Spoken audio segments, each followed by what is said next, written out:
Make this new school year an opportunity for your kids to learn important life skills with Greenlight. Greenlight is a debit card and money app for families where kids learn how to save, invest, and spend wisely, while parents keep an eye on kids' money habits. Greenlight also helps families get into their fall routine with a chores feature that lets parents assign chores and pay kids allowance when they check them off. Get your first month free at greenlight.com/Spotify. Greenlight.com/Spotify.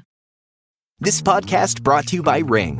With Ring cameras, you can check on your pets to catch them in the act. Izzy, drop that. Or just keep them company. Aw, I'll be home soon. Make sure they're okay while you're away with Ring. Learn more at ring.com/pets.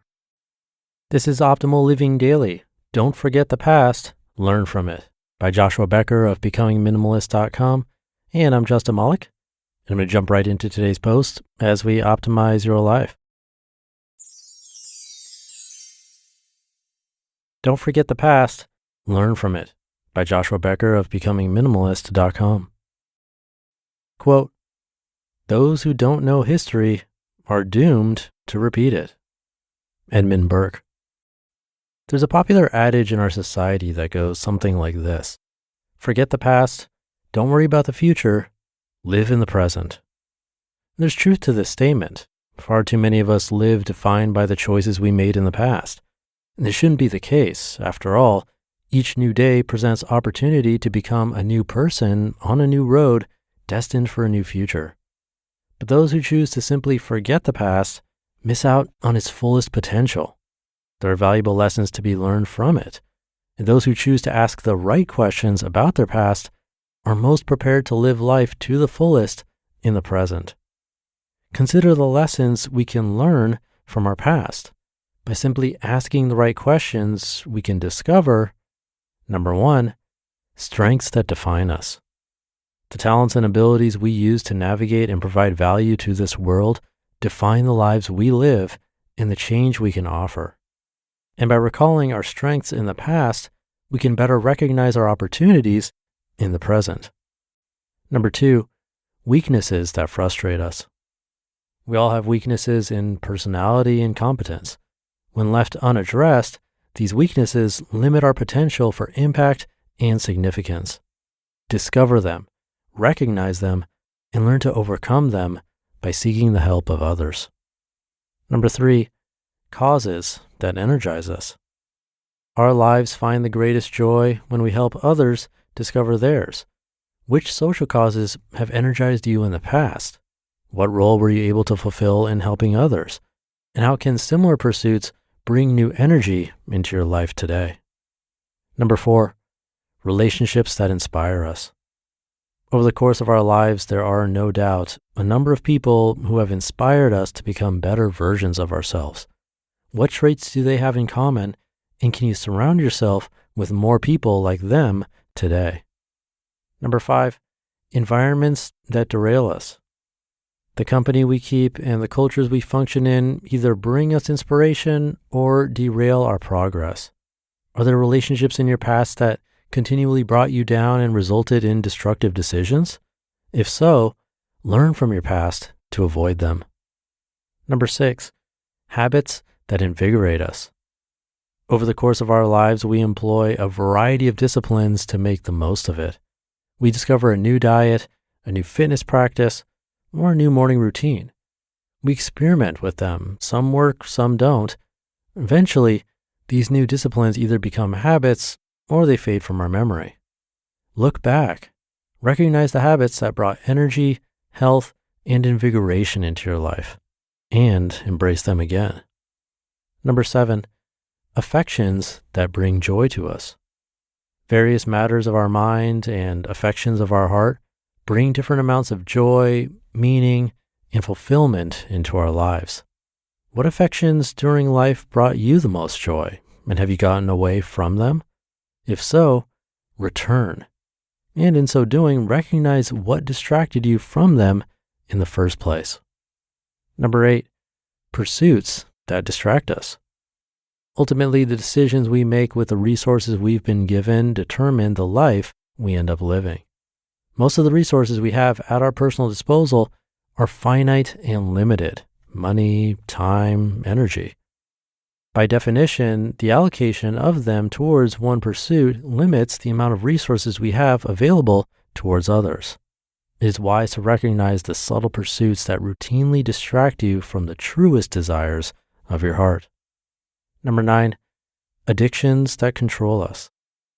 We are people that too often give control of our most precious asset to another. We fall under the influence of substances, possessions, or entertainment.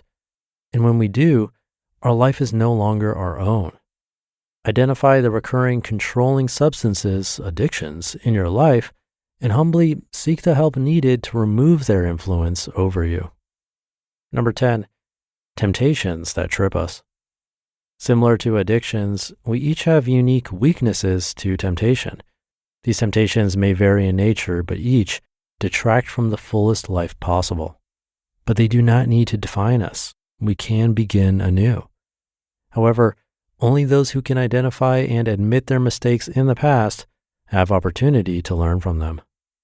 Number 11, learning styles that suit us. We all learn differently. Some are visual learners, some are verbal, some learn best in a group setting, while others learn best alone. Your learning style is as unique to you as your fingerprint. The important thing is to recognize and understand what style suits you best. This life ought to be filled with constant learning, and the sooner we recognize how we learn best, the sooner we'll begin to grow in it. And number 12, motivations that compel us. Deep in our heart, our motivation runs supreme. It determines the decisions we make, the use of our time, and the words we choose to use. Understanding our deepest motivations is a difficult task. It requires stillness, patience, and consistent self-evaluation. But the more we discover why we do the things we do, the easier it is for us to make the most of the present we are living in today. If we start asking the right questions, there are countless life-giving lessons we can learn from our past. Never feel that you have to be defined by it. But it would be equally foolish to forget it completely when it offers so much potential for the present. You just listened to the post titled, "Don't Forget the Past, Learn from It" by Joshua Becker of becomingminimalist.com, and I'll be right back with my commentary.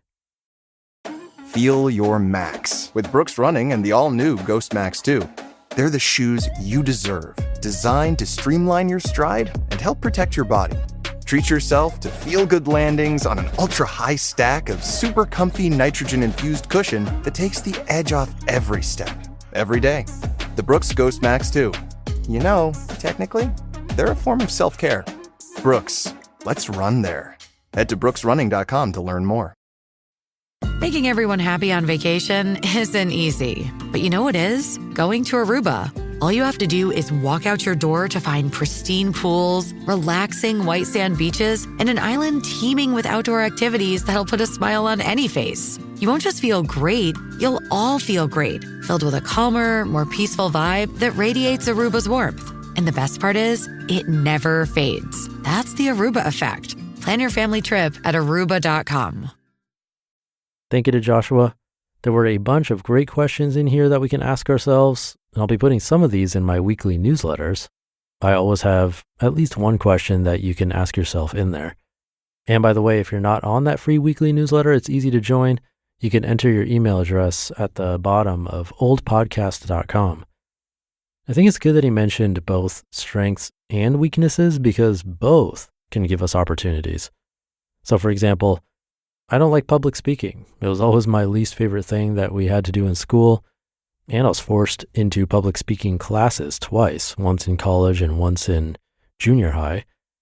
And this podcast came up in my mind partially because of that, an opportunity for me to practice speaking more since I'm pretty quiet as it is, and get used to it, and get used to hearing my voice, which I've never liked. Years later, it's turned into my career somehow, and the most common adjective I get is that my voice is soothing, which I never would have guessed. And this all came from what I've always considered a weakness based on my past experiences. If I had gone with a strength instead, well, this podcast would not exist, that's for sure. So thank you again to Joshua for this one. Thank you for being here and thinking about these things along with me. It means a lot, and I couldn't do this without you. Have a great rest of your day, and I'll see you over the weekend where your optimal life awaits.